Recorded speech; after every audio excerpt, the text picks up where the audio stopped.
साथीहरू good afternoon है।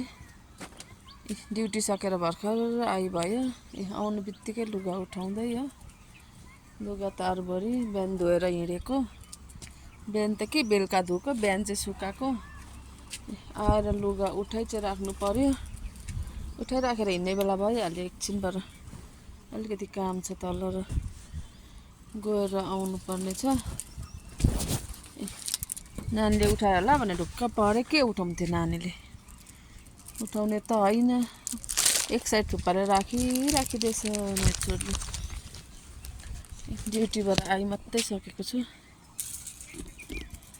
साथीहरू यस्तै छ, काम गर्यो, बिहान पनि काम गर्यो, काममा फेरि ड्युटी गयो, त्यहाँदेखि फेरि आयो, त्यहाँदेखि के कसो छ हेऱ्यो।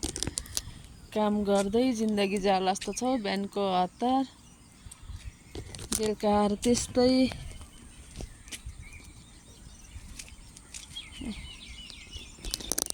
लुगा उठाउँदैछु। साथीहरू कामबाट आउनु बित्तिकै अलिअलि काम सुरु भइहाल्यो।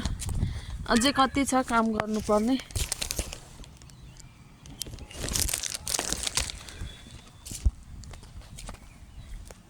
अब एकछिन तल जानु छ है। तल गएर चाहिँ रेगुलर बेलुकाको ड्युटी सुरु भइहाल्छ। लुगा उठाएर चाहिँ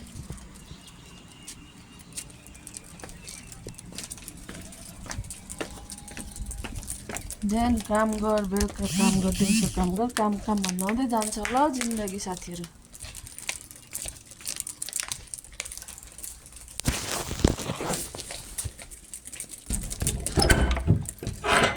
जस्तो बिहान छोडेर हिँडिन्छ नि त्यस्तै हुन्छ। आउँदाखेरि केटाकेटी गर्ने भइसकेको छैन। अलिक गर्ने भएपछि त यसो आउँदाखेरि एउटा कामको सहायता हुन्छ है। अहिले त साह्रै भइसकेको छैन काम गरिहाल्ने। ल साथीहरू, बाई बाई।